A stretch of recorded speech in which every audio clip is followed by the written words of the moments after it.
আসসালামু আলাইকুম সম্মানিত ভিউয়ার্স, আজকে আপনাদের জন্য নিয়ে আসছি ৬ কাট পেটিকোট কাটিং। আপনারা একটা কাটিং সম্পূর্ণ মনোযোগ সহকারে দেখলে ইনশাআল্লাহ সব ধরনের সব সাইজের ৬ কাট পেটিকোট কাটতে পারবেন। ইনশাআল্লাহ সহজ সূত্রের মাধ্যমে শেখানোর চেষ্টা করব। এখানে ২ গজ ২ গিরা পরিমাণ কাপড়, সর্বপ্রথম কাপড়টাকে ছড়িয়ে নিয়ে এভাবে শুধুমাত্র এক পাশে ভাঁজ করে নিবেন। আর একটা কথা, ভিডিও করার উদ্দেশ্য শেখানোর জন্য অবশ্যই মনোযোগ সহকারে দেখবেন, স্কিপ করবেন না বা কাটবেন না। এখানে আমি কাপড়টা সোজা করার জন্য একটা দাগ দিয়ে নিলাম। এখানে আপনারা ৫ ইঞ্চিতে দাগ দিবেন। এটা হচ্ছিল বেল পট্টি। ঠিক এভাবে আপনারা দাগ দিয়ে নেবেন ৫ ইঞ্চি পরিমাণ। এটা হচ্ছিল ৬ কাট পেটিকোট, অনেকে ছায়া বলে থাকি আমরা। এখানে একটা কথা, এই বেল পট্টি অনেকের বড় লাগে, যারা মোটা বা চেহারা অনেক বেশি তাদের জন্য একটু মোটা লাগে, অনেক সময় জয়েন দিতে হয়। জয়েনটা কিভাবে কাটতে হয় সেটা দেখিয়ে দিব বা বলে দিব।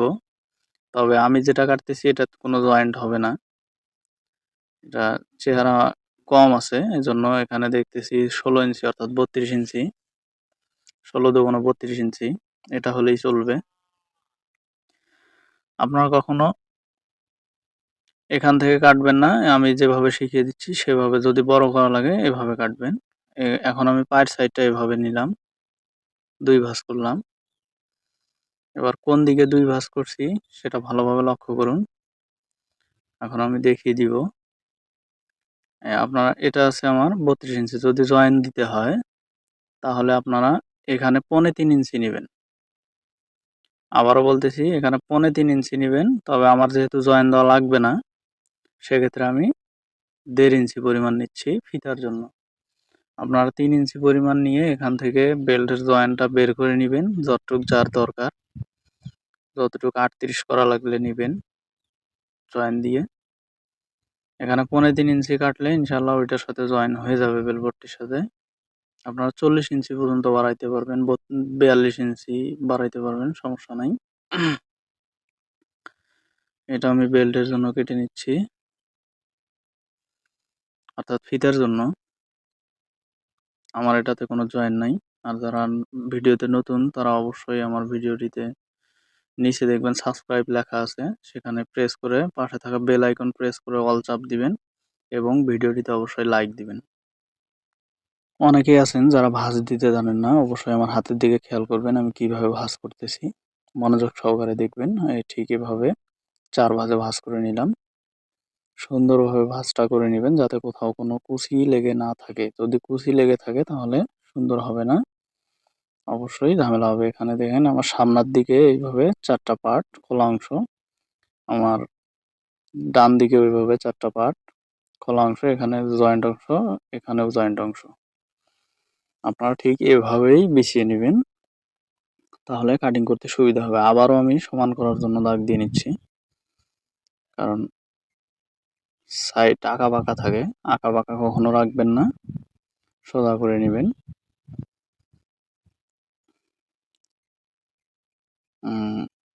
এখানে যে প্রসেসিংটা দেখাবো অবশ্যই মনোযোগ সহকারে দেখবেন।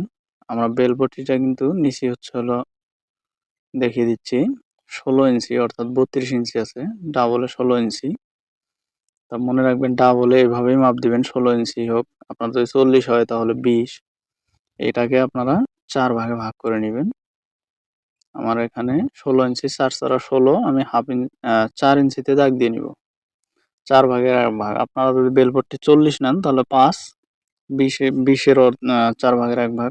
আর এই নিচের থেকে এখানে আপনারা ১ ইঞ্চি বেশি দিবেন। ওখানে আমি ৪ ইঞ্চি নিছি, এখানে নিলাম ৫ ইঞ্চি। আপনারা সবসময় মনে রাখবেন এটা হচ্ছে বদ্ধ অংশ আর এটা হচ্ছে খোলা অংশ। কোন পাশে চিহ্ন দিছি চিহ্নগুলো অবশ্যই মনোযোগ সহকারে দেখবেন। আমি বদ্ধ অংশের দিকে ৪ ইঞ্চি নিছি এবং খোলা অংশের দিকে ৫ ইঞ্চি নিছি। আপনারা যে সাইজের নেন সেভাবে নিবেন। আর এভাবে আমি ফিতা সোজা করে ধরে এভাবে দাগ দিয়ে নিচ্ছি, ঠিক এভাবে দাগ দিবেন।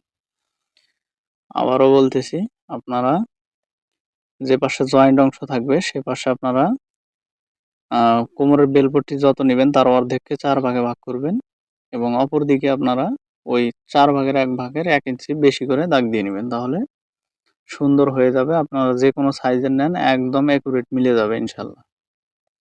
আর কোথাও কোনো হিসাব করতে হবে না। এক সূত্রের মাধ্যমে আপনারা সব সাইজের পেটিকোট বা সায়া কাটতে পারবেন। ঠিক এভাবে সুন্দর করে সোজাভাবে কেটে নেবেন। এখন আমি যে জিনিসটা দেখাবো, এই জিনিসটা অনেকেই করে না। এজন্য মনোযোগ সহকারে দেখেন। এই যে পায়ের সাইডটা আপনারা দেখতে পাচ্ছেন, এটা হচ্ছে হলো পার সাইড কাপড়ের। এই পার সাইডটা আমি এখানে রাখলাম। এটা হচ্ছে বদ্ধ অংশের যে মিডলের যে জয়েন্টটা, এই দেখেন এটার সাথে এইটা জয়েন হবে। আপনারা কখনো এই ভুলটা করবেন না। এখানে অবশ্যই এইভাবেই জয়েন্ট দিবেন। পায়ের সাইডটা জয়েন দিবেন, তাহলে পরবর্তীতে যদি টানা পড়ে আর কোনো বাড়ার কোনো সম্ভাবনা থাকবে না। সায়াটা সুন্দর বা পেটিকোটটা সুন্দর গোল হয়ে থাকবে। এখন আমি যেটা দেখাচ্ছি, এটা হচ্ছে এই বদ্ধ অংশ আর এই পায়ের সাইডটা একখানে করে নেবেন। এক সমানভাবে বিছিয়ে অবশ্যই এটা করবেন। এটা না করলে সুন্দর গোল হবে না।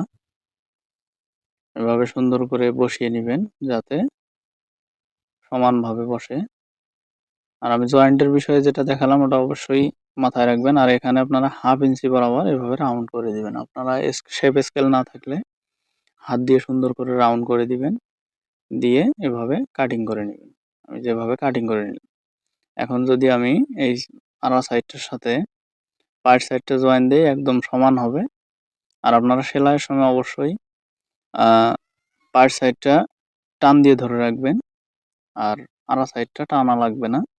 আর আমার ভিডিও ডেসক্রিপশন বক্সে অবশ্যই সেলাইয়ের ভিডিওটাও দেওয়া থাকবে। আপনারা চাইলে আমার ভিডিওর নিচে দেখেন লেখা আছে, লেখার উপরে চাপ দিলে ওখানে লেখা থাকবে যে সেলাই ভিডিও। সেখানে আপনারা একটা লিঙ্ক